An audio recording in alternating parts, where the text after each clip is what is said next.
Rather than controlling the family-wise error rate, it may be more appropriate to control the proportion of false positives among the differentially expressed genes identified. This is known as controlling the false discovery rate, or FDR.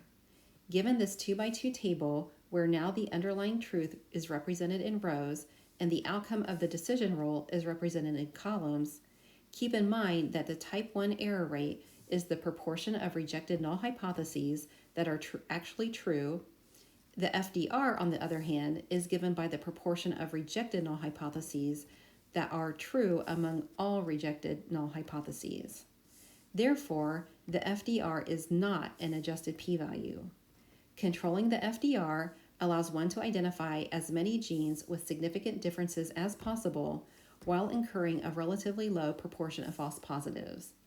The proportion of false positives can be determined by the budget. That is, how many false leads do you have the resources available to follow up? The FDR is the expected proportion of false discoveries among all tests declared significant. The max S or 1 syntax avoids division by 0 in the event that there are no discoveries.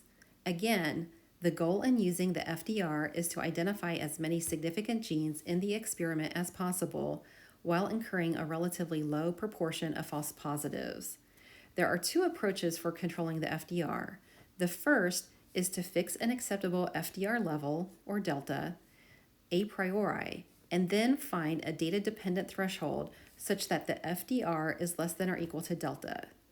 The second is to fix the threshold rule and form an estimate of the FDR, having an expectation greater than or equal to the FDR rule over the significance region.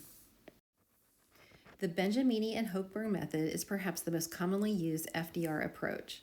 First, sort the G p-values in ascending order, from smallest to largest.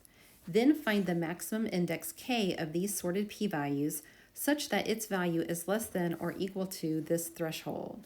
If such a k exists, reject the null hypotheses corresponding to all ordered p-values less than or equal to k. If no such k exists, no null hypotheses are rejected.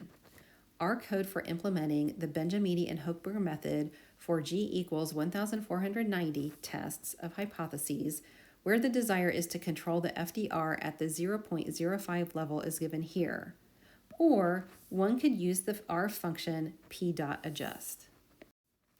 The Q value of a particular feature is the expected proportion of false positives among all features as or more extreme than the one observed. For a given p-value threshold t, where t is between 0 and 1, we want to estimate the false discovery rate, which can be given by this equation, where pi naught is the proportion of truly null tests, m is the total number of tests performed, and t is the threshold. And S of t is the number of hypotheses rejected at the threshold t. Under the condition of the null hypothesis, the p-values are uniformly distributed. Therefore, the value of pi naught, which is unknown, can be estimated empirically by using either a smoothing procedure or a bootstrap method. Here we see a histogram of the p-values after performing G hypothesis tests. The Q-value method assesses where the histogram appears to be uniformly distributed to empirically estimate pi naught. Thereafter, the Q-values can be estimated. This method is implemented in the Q-value package. While you can apply a two-sample t-test, analysis of variance, or fit a linear regression model, followed by some appropriate family-wise error rate or false discovery rate control method, most analysts apply a moderated test statistic which has been provided in the Lima bioconductor package. The moderated t-test is similar to an ordinary t-test, except that information is borrowed from the entire set of genes on the array, so that the standard errors are shrunken towards a common value. The effectiveness of this moderated testing approach has been demonstrated using expression data whereby the veracity of the null hypotheses are known and has been demonstrated to have improved performance when compared to standard methods. Lima uses an empirical-based method to moderate the standard errors of the estimated log-fold changes which is a weighted average of the gene-specific variance and overall variance weighted by the appropriate degrees of freedom.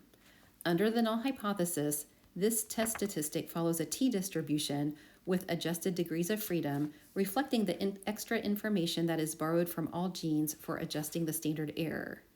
In the active learning lab associated with this module, you will use the Lima package for differential expression analysis. Here are some supporting references.